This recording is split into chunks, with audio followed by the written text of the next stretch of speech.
होता है जो आता है, कई नंबर के होते हैं जिसमें लिखते तो सही हैं, लेकिन जो होता है कुछ नंबर जो शब्द होते हैं उस शब्द को ना समझ करके और एक जगह से लिखने के बाद दूसरी जगह लिखते हैं, तो उसी में जो होता है उनका नंबर कट ऑफ होता है। तो उसी को लेकर हम लोग चलेंगे और देखेंगे प्रार्थना पत्र यानी कि एप्लीकेशन। ठीक है बच्चों, तो मेरे काफ़ी जो है छात्र हैं, छात्र और छात्राओं, तो आप लोगों के लिए यह वीडियो है, आप लोग ज़रूर इसको देखें, क्योंकि आप लोग सबसे ज़्यादा गड़बड़ आप अपने एप्लीकेशन में करते हैं, प्रार्थना पत्र में करते हैं। तो उसी चीज़ को आप देखेंगे ध्यान से। पहले जैसे इसको हम हिंदी में समझेंगे, ठीक है, इसको हिंदी में समझने का काम करेंगे। तो इसमें प्रार्थना पत्र सबसे ऊपर जो कॉपी होती है उसके ऊपर आप क्या लिखेंगे, प्रार्थना पत्र। ठीक है, कॉपी के ऊपर जो हेडिंग होती है उसके ऊपर क्या लिखेंगे, आप प्रार्थना पत्र लिखेंगे। ठीक है, इसके बाद क्या करते हैं, आप सेवा लिखना पड़ेगा आपको। पहले क्या लिखेंगे, फिर सेवा में लिखेंगे। सेवा में ठीक बच्चे क्या करते हैं, तो सेवा में लिखने के बाद यहाँ लिख देते हैं, वो सबसे बड़ी गलती। वो आपको नहीं करना, लिखना वो भी ठीक है, लेकिन सबसे अच्छा जो चीज़ होता है आपको यहाँ लिखना चाहिए कि यानी कि थोड़ा ऐसे करके। ठीक है, सेवा में लिखिए। इसके ठीक नीचे वाली लाइन में आप क्या लिखेंगे, श्रीमान प्रधानाचार्य महोदय। ठीक है, इतना लिखेंगे कि श्रीमान प्रधानाचार्य महोदय BBSDA बसारतपुर मनैया मऊ, यानी कि हमारे विद्यालय का नाम है।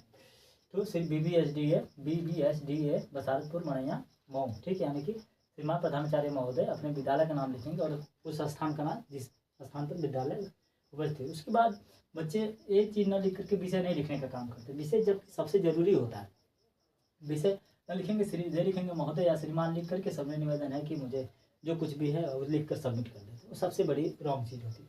तो इतना लिखने के बाद आप विषय लिखेंगे। विषय में जो है आवश्यक कार्य के लिए अवकाश हेतु। ठीक है, इसमें कुछ भी लिख सकते, विषय में आप कुछ भी लिख सकते हैं, यानी कि बहन की शादी में जाने हेतु जो है बैंक, जो अगर बैंक से संबंधित, बैंक से संबंधित यानी कि पैसा ट्रांसफ़र कराने हेतु, ठीक है ना, खाता ट्रांसफ़र कराने हेतु, यानी कि प्रधानाचार्य द्वारा जो कुछ भी आपको निर्णित किया गया उसके के कराने हेतु, ये सारी चीज़ें करें आपको लिखना पड़ेगा। आवश्यक कार्य के लिए अवकाश हेतु, या घर जो विद्यालय में न आने के उपलक्ष्य में, संदर्भ में, आवश्यक कार्य हेतु। उसके बाद फिर क्या लिखेंगे, उसके बाद विषय लिखेंगे अवकाश कार्य के लिए। ठीक है ना, आवश्यक कार्य के लिए अवकाश हेतु। ठीक है ना, या आवश्यक कार्य के संदर्भ में। ठीक है ना, विद्यालय न आने के संदर्भ में, छुट्टी देने के संदर्भ में, आप कुछ भी लिख सकते हैं, लेकिन जो बढ़िया चीज़ आप शुद्ध शब्दों में लिखने का काम करें, आवश्यक कार्य के लिए अवकाश हेतु। ठीक है ना, इसके बाद डालेंगे आप सीधे महोदय डालेंगे। ठीक है ना, यहाँ महोदय हमने लिखा है, विषय हो गया, महोदय लिखेंगे। महोदय लिखने के बाद क्या करेंगे, सविनय निवेदन है कि, इसमें लिखने का काम करेंगे कि सविनय निवेदन है कि, ठीक नीचे वाली लाइन में। ठीक है ना, इसको लाइन को छोड़ना नहीं, इसके लिखने के बाद दूसरी की लाइन में आपको लिखना पड़ेगा। सविनय निवेदन है कि मैं कक्षा 10वीं का छात्र या छात्रा हूँ। ठीक है ना, छात्र या छात्रा, छात्र हूँ। अगर आप लड़के हैं तो छात्र, अगर लड़की है तो छात्राएं लिखेंगे। ठीक है ना, छात्रा, यानी कि मैं 10वीं का छात्र या छात्रा हूँ।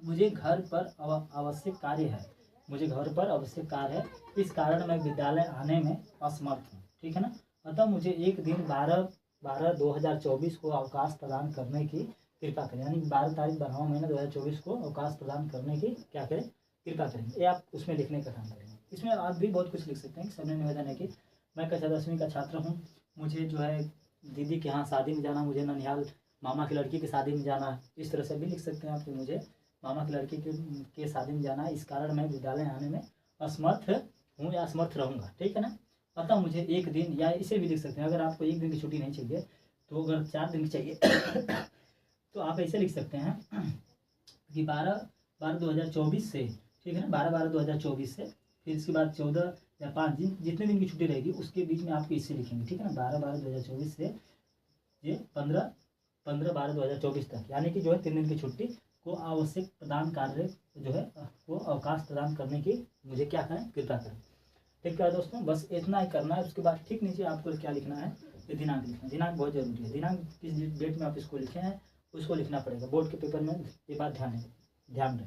इसके बाद क्या लिखेंगे, जैसे ही पूरा करेंगे आप नीचे क्या करेंगे, धन्यवाद लिखने का काम करेंगे। ठीक है, इसके बाद क्या है, आपका आज्ञाकारी शिष्य लिखेंगे। ठीक है ना, आपका आज्ञाकारी शिष्य या आपका शिष्य, ठीक है ना, आपका प्रिय शिष्य, छात्र, ऐसे भी लिख सकते हैं। फिर इसके बाद क्या लिखेंगे, आप अपना नाम लिखेंगे, आपका जो भी नाम है। ठीक है ना, इसके बाद कक्षा लिखेंगे, यानी कि 10th है तो 10th लिख देंगे, रोल नंबर 5 है तो 5 लिख लेंगे। नाम क्या लिख सकते हैं, आप कुछ भी लिख सकते हैं, लकी लिख सकते हैं। ठीक है दोस्तों, लकी लिख सकते हैं, विशाल लिख सकते हैं, जो कुछ भी आपका जो नाम होगा वही आपको लिखना पड़ेगा। इतना ही कुछ लिखना है और कुछ करना नहीं है बच्चों।